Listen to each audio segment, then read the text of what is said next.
지난 4회 리뷰입니다. 인슐린 저항성에 대해서 말씀드렸죠. 인슐린 스위치를 자주 켜면 인슐린 자물쇠가 고장나고 인슐린을 더 만들게 한다. 그게 바로 인슐린 저항성이라고 얘기했었어요. 이게 무서운 이유는 세포들의 문을 열 수가 없기 때문에 에너지를 못 만들어요. 모든 전신의 세포 기능이 전반적으로 떨어지고 눈이 전보다 피로해. 머리가 아파. 인슐린 저항성만 있어도 이게 다 발생한다는 얘기죠. 너무 놀랍지 않나요?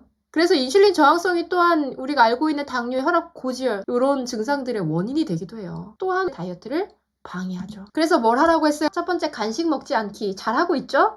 두 번째, 소스류, 밀가루 섭취 줄이기. 세 번째, 운동하고 서서 일하기. 그래서 우리가 하는 거예요. 네 번째, 야식을 먹지 말고 잘 자는 게 굉장히 중요하다는 거 인지하셨으면 좋겠어요. 네, 이렇게 해서 지난번 시간까지 정리를 해봤고요.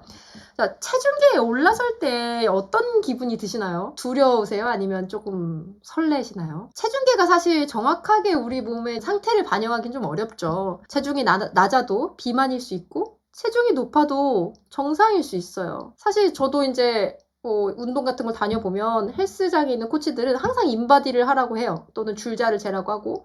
근데 인바디를 항상 할 수 있는 환경이 아니잖아요. 생각보다 우리가. 줄자를 매번 재고 있어요. 위치가 매번 바뀌어요. 어려워요. 그죠? 그렇지만 체중은 굉장히 가시적이고 언제나 잴 수 있죠. 그래서 체중계가 좋은 다이어트의 모니터링 도구가 될 수가 있어요.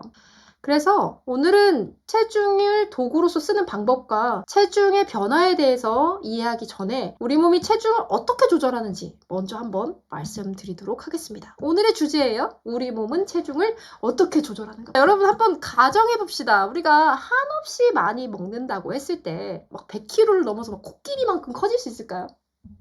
또는 아예 안 먹는다고 이렇게 새처럼 날아갈 만큼 가벼워질 수 있을까요?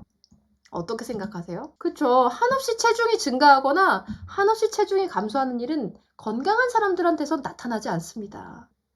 그런데 말입니다. 먹었는데 살이 계속 찌는 게 아니라 왜 살이 다 안 찌지? 덜 먹었는데 살이 더 이상 안 빠지지. 뭔가 이상하지 않나요? 우리가 알 수 없는 힘이 개입하고 있다. 즉 우리 몸이 뭔가 우리가 의지대로 하려는 행동에 개입하고 있다는 거예요. 사실 칼로리 이론이 지금까지 거의 지배적이었어요. 우리가 칼로리 이론이 시작됐던 것은 바로 이런 개념이었습니다. 100kcal의 사과를 먹었으면 1kcal 정도의 운동을 해서 빼면 우리 몸에 남은 건 0이에요. 아무것도 없다라고 생각하는 거예요. 그래서 살을 빼려면 덜 먹고 더 운동해야 우리 몸에 쌓이는 에너지가 마이너스가 되니까 살이 빠진다. 이런 결론이 나온 거죠. 자, 그런데 덜 먹고 더 운동하면 체중을 줄일 수 있었을까요? 초반엔 살이 빠졌으나 정체기에 빠진 분들이 많았어요. 그리고 운동을 그럼 더 하죠. 사람들이 대부분 덜 먹거나 운동을 더 하면 오히려 살이 찌는 사람들도 있었어요. 참을 수 없는 식욕이 올라오죠. 그때부터 어떤 분은 원래 체중보다 더 증가하는 사람들도 있었죠. 이게 무슨 일일까요? 이 부분에 대해서 많은 학자들이 연구를 했습니다. 제이슨 펑이라는 신장내과 전문의가 이렇게 생각을 한 거죠.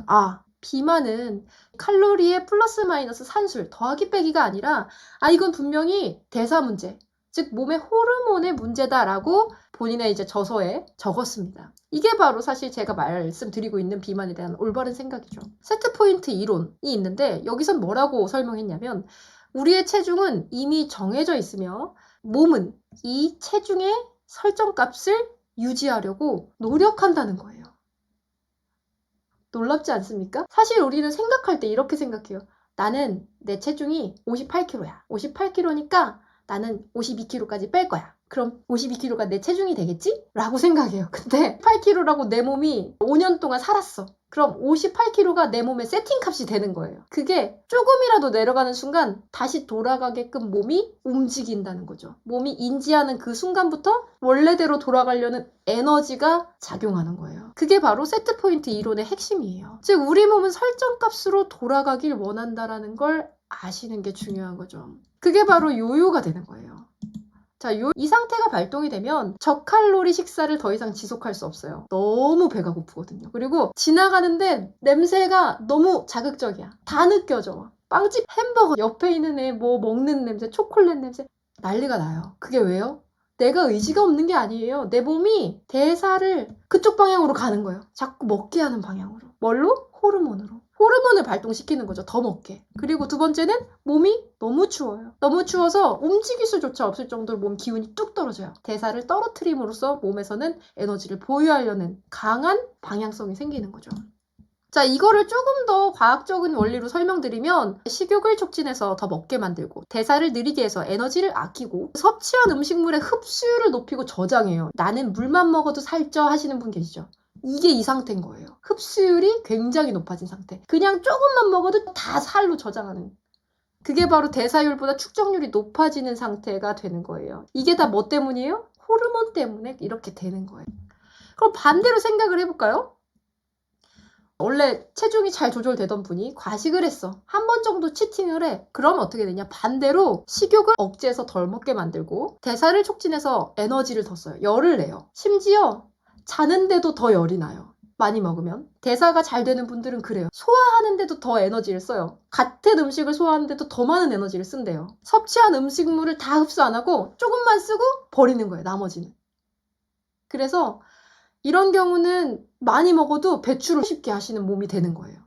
아까는 거의 막 흡수율이 엄청 높았잖아요. 이런 몸을 갖고 있는 사람은 축적률보다 대사율이 높은 상태로 가는 거죠.